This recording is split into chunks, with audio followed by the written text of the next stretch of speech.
خیر میں نے تو بعد میں عربی بھی سیکھ لی ہے. اچھا یہ میں اعلیٰ حضرت کا ترجمہ پڑھ رہا ہوں, مجھے ان کا ترجمہ پڑھنے کی ضرورت نہیں ہے, مجھے عربی آتی ہے, میں اس کو فی البدی کر سکتا ہوں. واہ بھائی واہ، جہلمی فرقے کے لیے بڑی خوشی کا مقام ہے کہ مرزا جہلمی نے عربی بھی سیکھ لی ہے، بلکہ دوسروں کا یہ مذاق بھی اڑاتا ہے کہ تمہیں اردو عربی ہم سکھائیں. مطلب اب اردو اور عربی بھی ہم آپ کو سکھائیں گے؟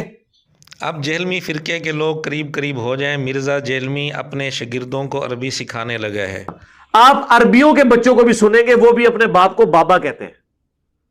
ہمارے تو بچے کہتے ہیں نا اردو میں، وہ بابا جو ہے وہ عربی ہے پاپا کی.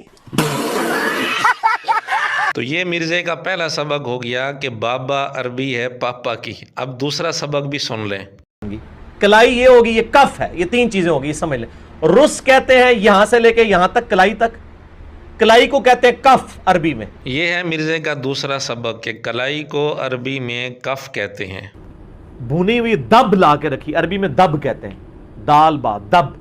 اردو میں ہم اسے وہ گو، ویسے گو کا لفظ اپروپریٹ نہیں ہے، سانڈا لفظ ہے اصل میں، چھپکلی سے تھوڑی سی بڑی ہوتی ہے، حلال ہے. یہ ہے مرزے کا تیسرا سبق کہ گوہ کو عربی میں دب کہتے ہیں، دال با. اور یہ ہم نے مرزا کے سامنے پتہ ہے کیا پیش کیا ہے، خود مرزے کی زبان سے ہی سن لیتے ہیں. پھکی، اینٹی وینم، الزامی جواب. ٹائم قیامت تک جے جواب دینا جے. چونکہ مرزے کو پھکیاں پسند ہیں، اس لیے فی الحال 3 خوراکیں ہم نے دے دی ہیں. امید ہے یہ 3 خوراکیں کافی رہیں گی، اور ٹائم ہم بھی قیامت تک کا دیتے ہیں. جہلمی فرقے کی پوری ذریت دنیا جہان کی ساری ڈکشنریاں اور لغات اٹھا کر تلاش کریں کہ کس کتاب میں لکھا ہے کہ گوہ کو عربی میں دب کہتے ہیں، دال اور با، اور کلائی کو عربی میں کف کہتے ہیں. چلیں جہلمی فرقے کی تسلی کے لیے 2-3 خوراکیں اور بھی ہم دے دیتے ہیں. اس طرح کی کھجور کے پتوں والی جو چٹائیاں نا وہ زیادہ بہتر ہے، وہ نہیں نکلتی ہیں. وہ دوسری جو آج کل سیلم گیر بن دی ہیں کہڑی ہیں وہ پھوڑ جنہوں کہتے ہیں، ہاں دب عربی میں لفظ دب ہے.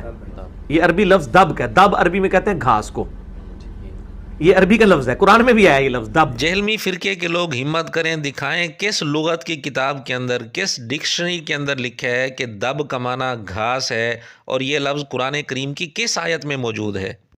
پہلے تو اس کو سمجھ لیں، سیدنا لفظ ہے. یہ سید کہتے ہیں غلام کو. ہم نبی صلی اللہ علیہ وآلہ وسلم کے سید ہیں اور آپ ہمارے سید ہیں. دنیا کی کس لغت میں لکھا ہے کہ سید کا معنی غلام ہے؟ لیکن اس پر مرزے کے شاگردوں نے پتہ کیا کہنا ہے کہ مرزا ٹھیک ہی تو کہتا ہے، اور جب ہم جہلمی فرقے سے حوالہ مانگیں گے تو حوالہ تو ان کے پاس ہوگا نہیں. یہ پھر رابطہ کریں گے اپنے گرو جی سے. جب گرو جی سے رابطہ کریں گے تو گرو جی پتہ کیا کہیں گے؟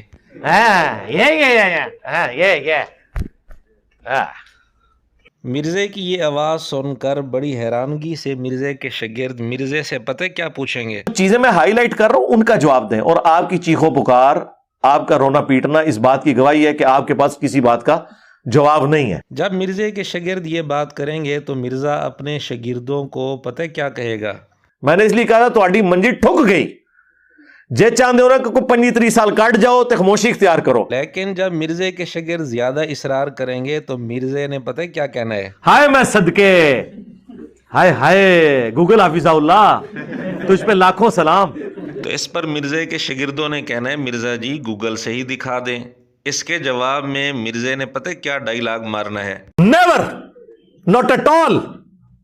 ڈنگرو بات کو سمجھو، جاؤ کام کرو اپنا، نکلو اتوں.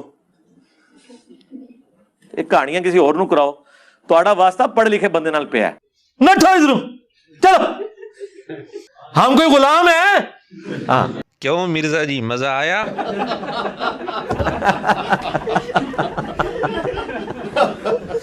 اور مرزے کی یہ والی بات تو ہم کبھی نہیں بھولیں گے کہ زانوں کو عربی میں پٹ کہتے ہیں.